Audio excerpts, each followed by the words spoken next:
Ihinahain ko na ang huling bandehado ng inihaw na manok sa mesa nang mag-vibrate ang aking telepono. Isang mabilis na sulyap sa screen at nakita ko ang pangalan ng asawa kong si Marco. Dapat ay nasa law firm siya at nag-overtime. Hello? Sagot ko. Habang pinupunasan ang aking mga kamay sa isang tuwalya at pinipindot ang call button. Alvea. Kailangan nating mag-usap. Ang boses ni Marco ay kalmado. Na para bang panahon lang bukas ang pinag-uusapan. Sa susunod na linggo. Sa Miyerkules. Pupunta ang buong pamilya sa Palawan ng isang linggo. Nabook ko na ang mga plane ticket at ang villa na tutuluyan. Namuti ang aking mga buko habang hawak ang telepono. Isang pamilyar na paninikip ang biglang kumapit sa aking dibdib. Ito na ang pangatlong beses. Ang sabi ko. Ang boses ko ay nakapagtatakang payapa. Tulad ng katahimikan bago ang isang malakas na bagyo. Buong pamilya. Sabi mo. Ang mga magulang mo. Ang kapatid mong si Paolo at ang bago niyang girlfriend. Ang tita mo. At ang pinsan mo. 6 na tao sila. Pilit kong pinasigla ang aking tono. Yung villa na nirent mo. 3 kwarto lang. Masyadong masikip kung sasama pa ako. Hassle lang. Kaya wag ka nang mag-alala. Hindi na ako sasama. Huminga ako ng malalim. Habang tinitingnan ang masinsinang inihanda kong hapunan sa mesa. 2 klase ng ulam at isang mainit na sinigang. Lahat paborito ni Marco. Ngayon, lahat ng pagkaing iyon. Kasama ang aking pag-asa para sa isang tahimik na hapunan. Ay sa basurahan ang bagsak. CJ. Ang sabi ko. Magsaya na lang kayo. Ang boses ko'y parang alinggaw mula sa malayo. Alam kong maiintindihan mo. Alvea. Ikaw ang pinakamaunawaing taong kilala ko. Narinig ko ang kanyang pagbuntong hininga ng ginhawa. At habang wala ako. Huwag mong kalimutang diligan ang mga halaman sa hardin at ang mga succulent ko. CJ. Okay. Sagot ko. Ibinaba ko ang tawag. Nanatiling nakatayo at tulala. Nagdilim ang screen ng telepono. Kasabay ng pagdilim ng isang ilaw sa loob ng puso ko. Ang pangatlong beses. 3 taon ng pagsasama. At ni minsan ay hindi ako naimbitahan sa kanilang taunang family trip. Noong unang taon, ang dahilan ay kagagaling ko lang daw sa isang pagkalaglag at masyadong mapanganib ang mahabang biyahe. Noong pangalawa, masyado raw akong abala sa trabaho at mahirap kumuha ng leave. Ngayong taon, hindi na siya nag-abala pang magbigay ng kapanipaniwalang dahilan. Nagsimula akong magligpit ng mesa. Walang emosyong inililipat ang mga hindi nagalaw na pagkain sa basurahan. Bigla. Nanginig ang aking pulso at nadulas ang isang plato mula sa aking mga kamay. Nabasag sa sahig. Ang mga pira-pirasong bubog ay kumalat sa tiles. Kamukhang-kamukha ko sila sa sandaling iyon. Isang pagsasamang mukhang perpekto sa labas. Ngunit durog na sa isang dampi lamang. Muling nag-vibrate ang telepono ko. Ang family group chat nila sa Messenger. Isang mensahe mula sa biyenan kong babae. Mga anak. Tuloy na ang Palawan trip natin this year. Miyerkules ang alis. Huwag kalimutan ang sunblock. Mainit daw doon. Sinundan ito ng sunod-sunod na celebratory emojis. Tinitigan ko ang mga salitang buong pamilya. Nagsimulang mamuo ang luha sa aking mga mata. Para sa kanila. Hindi ako pamilya. Isa lang akong estranghero.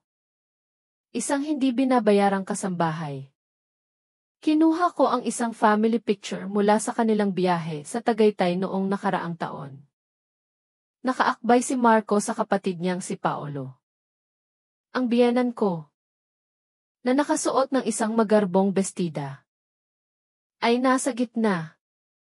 Ang biyenan kong lalaki, na seryoso ang mukha, ay nakatayo sa gilid. Katabi nila ang kanilang pinsan at ang girlfriend ni Paolo. Lahat silang 7 ay nakangiti, na mailuntiang tanawin sa likuran. Nang araw na iyon, mag-isa ako sa bahay at may mataas na lagnat. Tinawagan ko si Marco at sinabi niya lang, uminom ka ng gamot at magpahinga. Okay ka lang yan. Nasa bangka kami at mahina ang signal. Sige na. Bye. At ibinaba na niya ang tawag. Napaupo ako sa sahig. Pinupulot isa-isa ang mga piraso ng basag na plato. Nasugatan ko ang aking daliri at umagos ang dugo. Ngunit ang sakit na pisikal ay walang-wala kumpara sa kirot sa aking kaluluwa. Muling tumunog ang telepono. Ang best friend kong si Bianca. Naka-video call. Mabilis kong pinunasan ang aking mga mata. Nagsuot ng peking ngiti. At sinagot ang tawag. Besh. Hindi mo akalain yung kliyenteng nagwala sa opisina kanina, biglang natigil ang boses ni Bianca. Tumingin siya ng mas malapit sa screen. Anong nangyari sa'yo? Ang pula ng mga mata mo. Wala to. Naghiwa lang ako ng sibuyas. Kaya mahapdi. Pilit kong humiti ngunit hindi ito umabot sa aking mga mata. Huwag mo akong lokohin. Alvea. Akala mo ba 10 taon na tayong magkaibigan para sa wala? Kumunot ang noo ni Bianca. Ano na namang ginawa ng gagong iyan? Ni Marco. Sa ilalim ng kanyang matalas na tingin. Gumuho ang lahat ng depensa ko. Sa ilang mahinang salita, ipinaliwanag ko ang lahat. Ang boses ko'y halos pabulong na lang. Pakiramdam ko. Pinagmumukha nila akong tanga. Hindi ikaw ang pinagmumukha nilang tanga. Alvea. Sila ang nagmumukhang tanga. Gumising ka na. Hindi ka nila itinuturing na pamilya. Natahimik ako. Sa kaibuturan ko. Alam ko na iyon. Ayaw ko lang aminin. 3 taon na ang nakalipas. Sa aming magarbong kasal. Lumuhod si Marco at ipinangako sa akin ang kaligayahan. Buhay na buhay pa ang imaheng iyon sa aking isipan. Paano kami napunta rito sa isang iglap lang? Alvea. Biglang sumeryoso ang boses ni Bianca. Naaalala mo. Pumirma ka ng prenup. Di ba? Tumango ako. 1 buwan bago ang kasal. Biglang iminungkahi ni Marco ang isang prenuptial agreement. Sinasabing tradisyon daw ito sa kanilang pamilya. Kahit hindi ako komportable. Pumirma ako para patunayang hindi ako naghahabol sa pera niya. Yung bahay. Nakapangalan sa'yo iyan, di ba? Sarili mong ari-arian. Regalo iyon ng mga magulang ko. Exclusive property ko dapat. Pero ano? Pero pagkatapos naming ikasal, ipinilit ni Marco na idagdag ang pangalan niya. Para daw may maipakita bilang lalaki. At ako naman. Dahil marupok. Pumayag ako.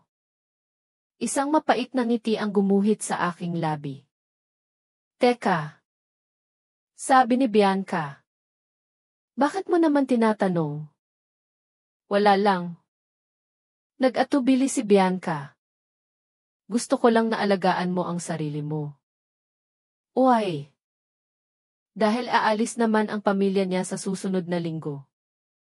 Bakit hindi ka muna tumira sa kondo ko para hindi ka mag-isa? Mahinahon kong tinanggihan ang kanyang alok. Pagkatapos naming mag-usap, tumayo ako sa bintana ng sala. Nakatingin sa hardin na maingat na inalagaan ni Marco. Ang bahay na ito. Ang mga magulang ko ang nagbayad ng down payment. At ako ang gumastos sa renovation gamit ang perang inipon ko sa loob ng maraming taon. Minimal lang ang ambag ng pamilya ni Marco. Pero ipinilit nilang isama ang pangalan niya sa titulo. Humiga ako sa kama.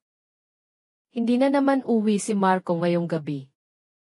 Kailangan daw niyang mag-overtime. Sa nakalipas na 6 na buwan, dumalas ng dumalas ang kanyang overtime. At tumigil na akong magtanong. Nakahiga roon. Nakatitig sa kisame. Isang tanong ang pumasok sa isip ko, gusto ko pa bang ipagpatuloy ang pagsasamang ito? Sa loob ng 3 taon, sinikap kong maging isang mabuting asawa at isang huwarang manugang.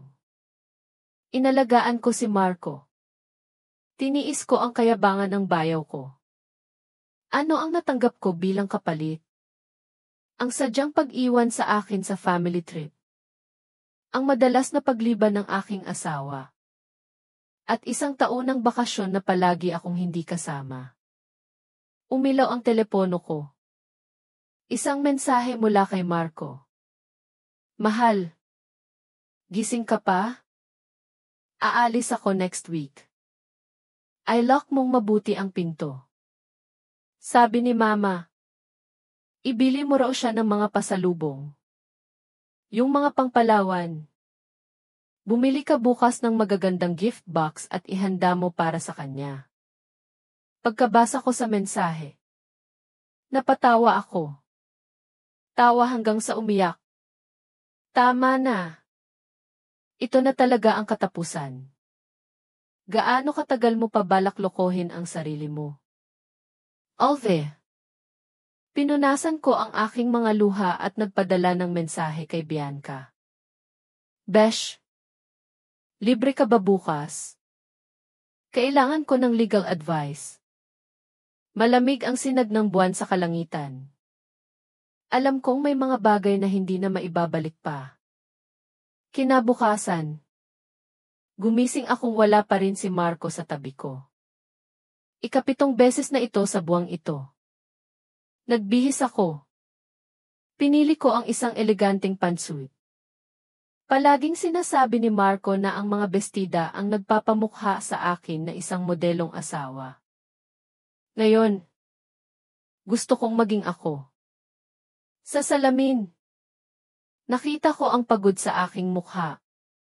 Ang mga guhit sa ilalim ng aking mga mata at ang maputlang balat ay testamento ng 3 taon ng pagsupil sa sarili.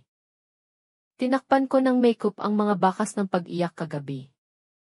Dumating si Bianca na may dalang kape at croissant. Alam kong hindi ka pa nag-aalmusal. Ang bango ng kape ay nagbigay sa akin ng kaunting ginhawa. Sa syudad na ito, bukod sa barista, si Bianca na lang ang nakakaalala sa gusto ko. Si Marco. Ni hindi alam na allergic ako sa mani. Anong legal advice ang kailangan mo? Tanong ni Bianca. Diretso sa punto. Hinalo ko ang aking kape. Kung gusto kong makipaghiwalay, paano ko poprotektahan ang mga karapatan ko? Nagningning ang mga mata ni Bianca. Sa wakas, natauhan ka na rin. Mabilis niyang binuksan ang kanyang laptop. Una, kailangan nating linawin ang sitwasyon ng ari-arian niyo. Yung bahay. Sinabi mong sa'yo talaga yun. Di ba? Regalo sa kasal ng parents ko. Para-fernal property ko sana. Pero ipinilit ni Marco na isama ang pangalan niya. Kaya naging konjugal. Kumunot ang noo ni Bianca. Kailangan nating patunayan na mas malaki ang ambag mo. Sino ang nagbayad ng renovation? Karamihan ako. Mga 3, 5 milyon. Ang pamilya ni Marco. Mga 750. 000 lang. May pruweba ka? Naitago ko ang kontrata at lahat ng resibo. Magaling, sabi ni Bianca. Sunod. Kailangan nating mag-ipon ng ebidensya. Alam mo ba kung magkano talaga ang kinikita ni Marco? Natigilan ako. Mula nang ikasal kami. Kanya-kanya kami ng pera. Nagbibigay lang siya ng 1-0. 000 kada buwan para sa gastusin sa bahay. Nang marinig ito ni Bianca, halos magdikit ang kanyang mga kilay. Ano? 3 taon kayong kasal pero hiwalay ang pera nyo? At ikaw pa ang nagbabayad ng monthly amortization ng bahay? Sabi niya, kailangan niyang mag-invest. At tumatanda na ang mga magulang niya. Kailangan ng pondo para sa gastusing medikal. Alve. Hinampas ni Bianca ang mesa. Hindi mo ba nakikita? Ginagamit ka lang nila. Hindi yan normal na pagsasama. Alam ko. Ako ang nagbabayad ng halos lahat. Habang si Marco ay walang pag-aalinlangang niregaluhan ang nanay niya ng gintong pulseras na nagkakahalaga ng 100. 000. Kailangan nating alamin ang tunay niyang financial status. Seryosong sabi ni Bianca. May access ka ba sa computer o mga dokumento niya? Laging nakalock ang opisina niya sa bahay. Confidential daw ang files ng kliyente. Bigla. May naalala ako. Pero may emergency key ako. Mag-ingat ka. Hindi ka pwedeng mahuli. Babala niya. Ang pinakamahalaga ay bank statements. Investment records. At sandali siyang tumigil. May pruweba ka ba ng panloloko? Kumislot ang puso ko. Panloloko. Isang posibilidad na pilit kong iwinawaksi. Ngayon ay lumulutang na sa ibabaw. Pagkaalis ni Bianca, hawak ko ang susi sa tapat ng pinto ng opisina. Nangako kaming igagalang ang privacy ng isa't isa. Ngunit ngayon, kailangan kong sirain ang pangakong iyon. Ang opisina ay malinis at maayos. Sa ilalim na drawer, na laging nakalock, wala akong mahanap na susi. Pero sa likod ng bookshelf, may isang maliit na safe. Sinubukan ko ang aming anniversary error. Ang birthday niya error. Sa huli, sinubukan ko ang birthday ng nanay niya. Bumukas ito. Sa loob, naroon ang isang kopya ng titulo ng bahay. Nanlamig ako nang buksan ko ito. Nakasaad doon, Marco Reyes at Alve Sandoval. Co-owners. 50 tandang bawas 50 share. Naaalala ko. Ang usapan lang ay idadagdag ang pangalan niya. Hindi para maging kalahati ang pag-aari niya. Sunod kong nakita ang mga bank statement. Ang balance sa account ni Marco ay hindi lang 7. 5 milyon tulad ng sinabi niya. Kundi halos 75 milyon. At buwan-buwan. May regular na transfer na 150. 000 hanggang 750. 000 sa isang babaeng nagngangalang Valerie.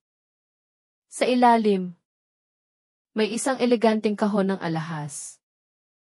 Nang buksan ko ito, may isang diamond necklace na hindi ko pa nakikita kailanman.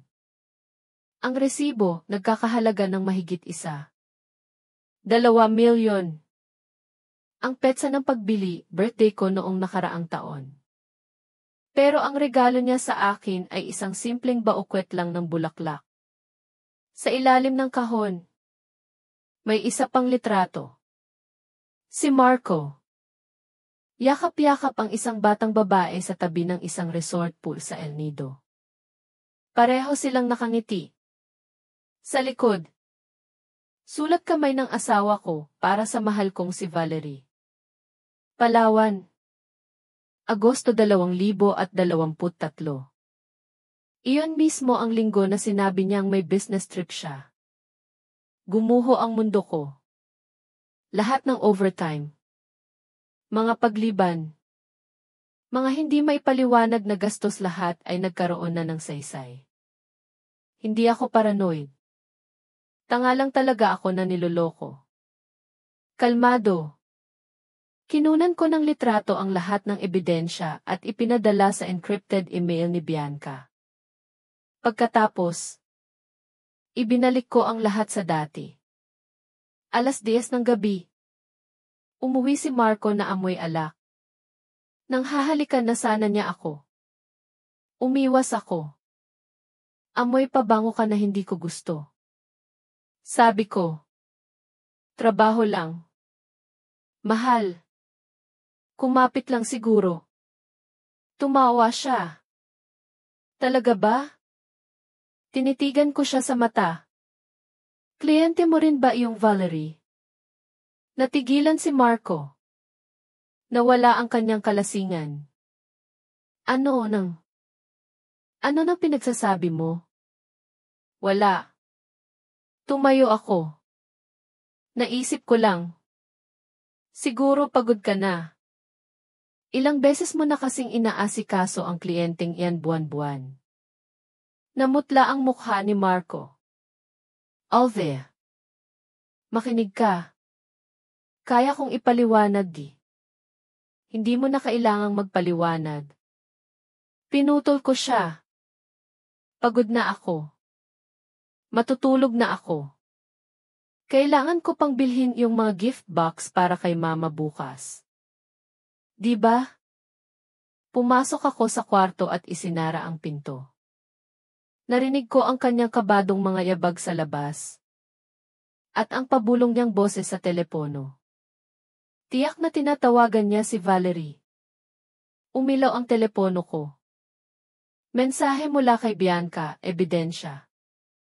Natanggap ko na. Tapos na siya. Punta ka sa opisina bukas. Sa dilim. Naramdaman kong humiga si Marco sa tabi ko. Nagkukunwaring tulog. Marco. Binasag ko ang katahimikan. Saang resort kayo pupunta sa Palawan? Nanigas ang kanyang katawan. Sa isang ordinaryong resort lang. Ah. Talaga? Hindi ba sa El Nido ulit? Sabi nila. Sobrang mahal daw ng mga private villa doon na may sariling pool. Napabalikwa si Marco. Sinusubaybayan mo ba ako? Kailangan pa ba? Nakalimutan mong i-block ako sa Instagram. Last year. Nag-check-in ka sa El Nido. Ganda ng kwintas na suot ng kasama mo sa picture. Ha? Nagalit ang mukha ni Marco. Ang kapal ng mukha mong pakialaman ang telepono ko. Kumpara sa panloloko mo sa akin. Maliit na bagay lang yun. Di ba? Nagalit siya at ibinato ang unan sa pader. Sa tingin mo ginusto ko to? Sawang-sawa na ako sa malungkot mong mukha tuwing uwi ako. Si Valerie. Mas masaya siyang kasama. Alam niya kung paano pasayahin ang isang lalaki. Pinanood ko lang ang kanyang pagwawala. Ito pala ang lalaking sinuway ko ang aking mga magulang para pakasalan. Isang duwag na pagkatapos manloko. Iba pa ang sinisisi. CJ. Maghiwalay na tayo. Sabi ko ng mahinahon. Pumunta ka na kay Valerie. At mamumuhay ako ng tahimik. Hiwalayan?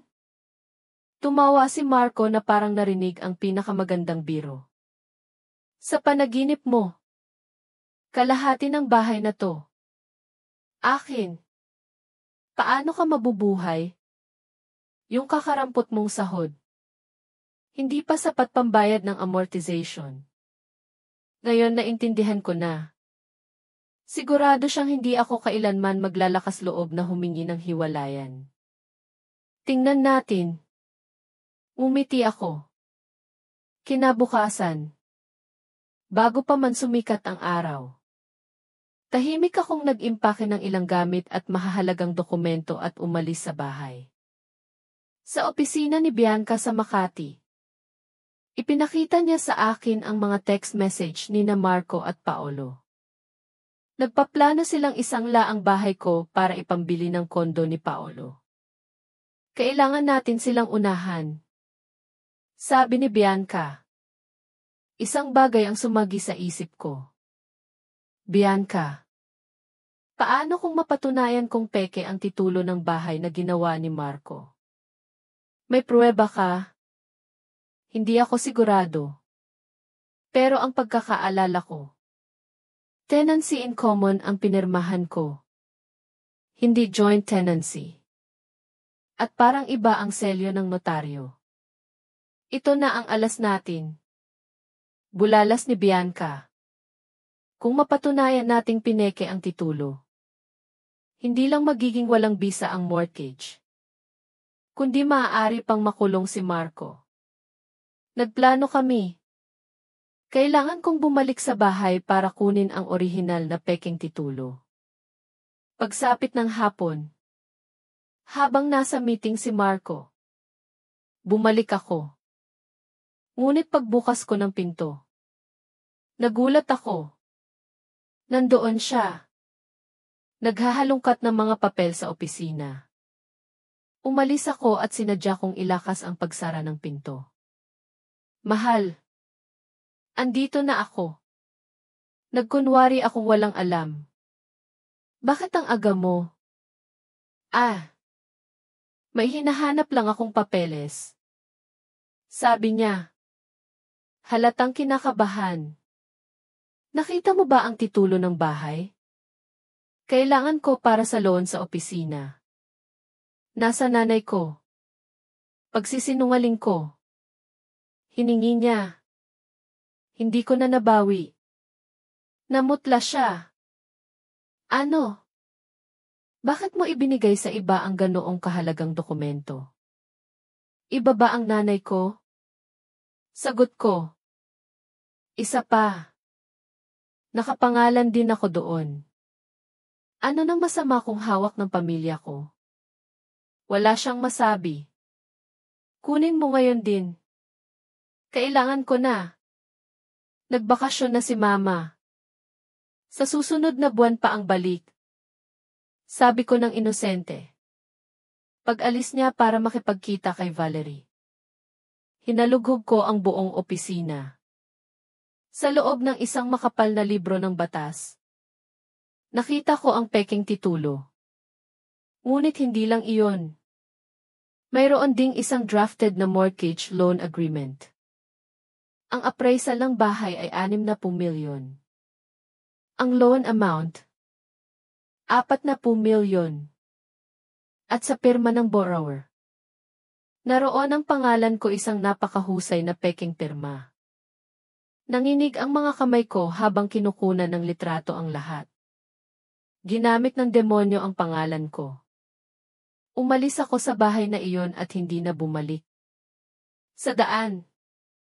Tinawagan ko ang aking mga magulang. Hindi sila nagalit. Anak. Ano man ang desisyon mo.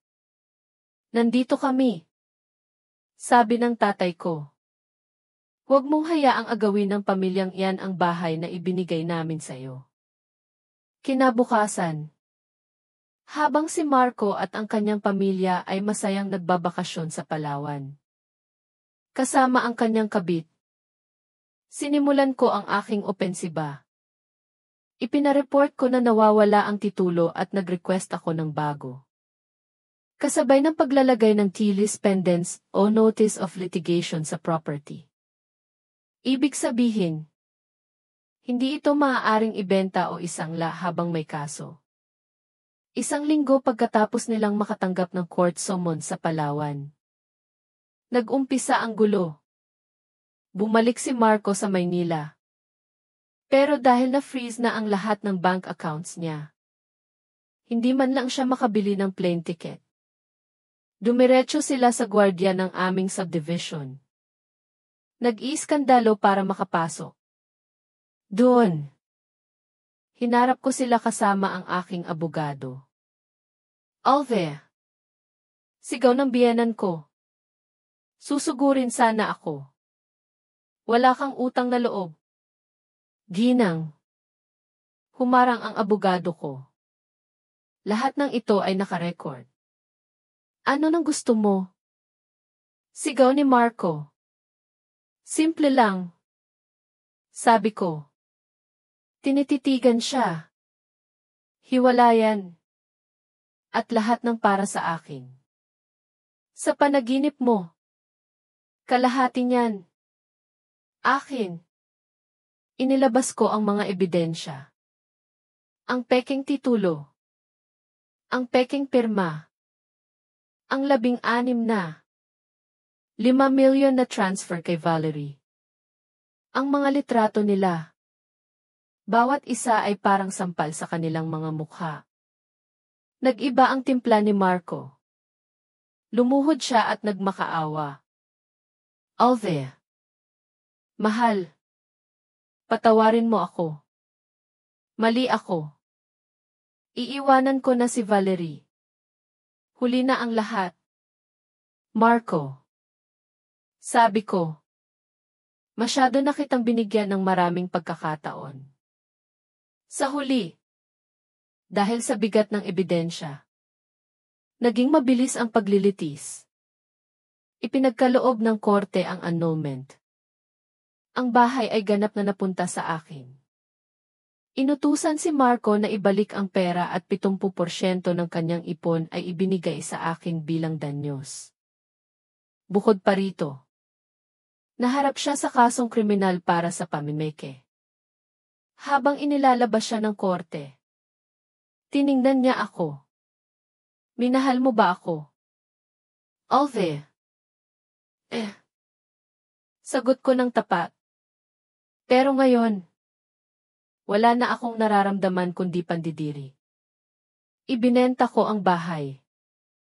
Tinanggap ko ang isang bagong trabaho bilang marketing director ng isang multinational company. Ang dating kwento ng isang babaeng api ay naging isang kwento ng inspirasyon. Nagsimula akong magbigay ng mga talumpati tungkol sa women empowerment. Isang araw. Pagkatapos ng halos 2 taon, nakalaya si Marco. Nagpadala siya ng mensahe. Alve. Nakalaya na ako. Balita ko. Napakagaling mo na. Congratulations. Pwede ba tayong magkita? Marami akong gustong sabihin. Tinitigan ko ang mensahe. Pagkatapos, walang pag-aalinlangan. Binura ko ito at blinok ang numero. Nakatayo ako sa balkonahe ng bago kong kondo sa Keys. Tanaw ang mga kumikinang na ilaw ng syudad. Ang ilang mga landas ay hindi na kailangang balikan. Ang ilang mga tao ay mas mabuting manatili na lang sa nakaraan. Ang tunay na lakas ay hindi nagmumula sa paghihiganti, kundi sa kakayahang magpatuloy at muling buuin ang sarili. Mas matatag at mas buo kaysa dati. Ang kwento ni Althea ay paalala na sa bawat pagtatapos, mayroong bagong simula. Kung ikaw ay nasa isang sitwasyon kung saan nararamdaman mong nawawala na ang iyong halaga, ano ang isang hakbang na maaari mong gawin ngayon para simulang bawiin ang iyong kapangyarihan? Ibahagi ang iyong mga saloobin sa comment section sa ibaba.